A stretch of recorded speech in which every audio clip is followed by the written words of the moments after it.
Ever been in a quiet room and growl? What's going on in there? Believe it or not, your stomach isn't yelling for food. It's cleaning house.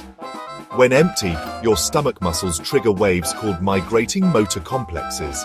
They sweep out leftovers and push air around, making that growl. Want to keep it quiet? Sip water or grab a snack. It calms the movement. Oh, and it happens even when you're not hungry. You just notice it more when it's empty. Crazy, right? Hit subscribe if you learned something new, and share this with someone whose stomach never stays quiet.